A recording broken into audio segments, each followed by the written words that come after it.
Hi friends, இன்றைக்கி திங்கக்கிழமை. இது திங்கக்கிழமை 5 மணி எடுத்த வீடியோ. பசங்க 2 பேரும் ஸ்கூல் விட்டு வர்றதுக்கு முன்னாடியே ஒரு 2 மணி போலலாம் கரண்ட் போயிடுச்சுங்க.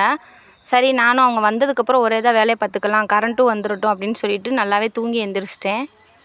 சோதனைக்குன்னு அவங்க வந்ததுக்கப்புறம் கூட கரண்ட் வரல. பாவம் இருட்டிலே தான் சாப்பிட்டுட்டு ஸ்நாக்ஸ் சாப்பிட்டுட்டு ஹோம்ஒர்க்கும் எழுதுறதுக்கு ஆரம்பிச்சிட்டாங்க. ஏன்னா கரண்ட் எப்போ வரும்னு தெரியாது. எங்கள் ஊரை பொறுத்தளவுக்கு கரண்ட்டு போச்சுன்னா எப்படியும் ஒரு மணி நேரம் 2 மணி நேரம் ஆகும்.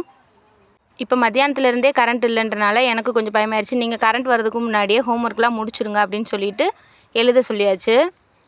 பாவம் கோழிகளுக்கும் இறையும் போட்டாச்சு. ஏன்னா நான் எப்போயுமே இந்த விஷயத்த மறந்து போயிடுதுங்க. ஏன்னா நம்ம ஒரு ஆளே செஞ்சுட்டு இருந்தால் ஞாபகம் இருக்கும்.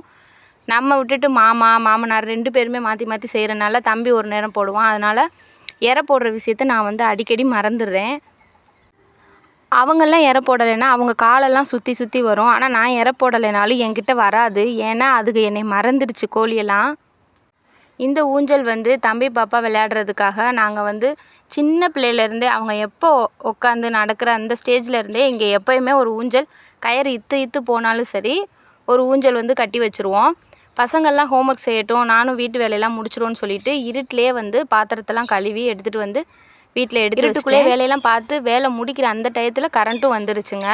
சரி அப்படின்னு சொல்லிட்டு பசங்க கூட சேர்ந்து அவங்க கூட உட்காந்தா மட்டும்தான் அவங்க கொஞ்சம் நேரம் படிப்பாங்க. என்ன தான் படித்தாலும் அம்மா இல்லை அப்படின்ற ஒரு அசால்ட்டில் விளையாட ஆரம்பிச்சிருவாங்க. ஒருத்தருக்கு ஒருத்தர் சண்டை போட்டுட்டு இப்படியே டயத்தை வேஸ்ட் ஆக்கிடுவாங்க. அதனால் நானும் வேலையெல்லாம் முடிச்சுட்டு பசங்க கூட கொஞ்சம் நேரம் உட்காந்து அவங்களுக்கு ஹெல்ப் கொஞ்ச நேரத்தில் நம்ம உட்காந்து பேசுகிற அந்த கொஞ்ச நேரம் தான் அவங்களுக்குன்னு இருக்கும்.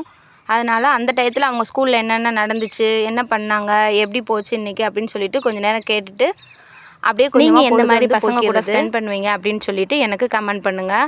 இப்போலாம் இருக்கிற பசங்க நிறையா டியூஷன் கிளம்புறனால நம்ம திரும்ப அவங்களுக்கு அந்த ப்ரெஷர் கொஞ்சம் அதிகமாக தான் இருக்குது. பாப்பா தம்பி 2 பேர்த்தையுமே நல்ல டியூஷன் சென்டராக பார்த்து 2-3 தடவை சேர்த்து விட்டேன். இருந்தாலுமே என்னோடய பையனுக்கு அங்கே கத்துறாங்க, சவுண்டு போடுறது பிடிக்கல அப்படின்ற காரணத்தினால ரொம்ப ஒரு மாதிரி டிஸ்டர்ப் ஆகிட்டான். அதனால தான் நாங்கள் வீட்டிலேயே படி அப்படின்னு சொல்லி என்ன தான் வீட்டுக்குள்ளே பாத்திரம் கழுவுறதுக்கு வசதி இருந்தாலும் எனக்கு வெளியில் போய் பாத்திரம் கழுவிட்டு எடுத்து வச்சா அது ஒரு மாதிரி இருக்கும்.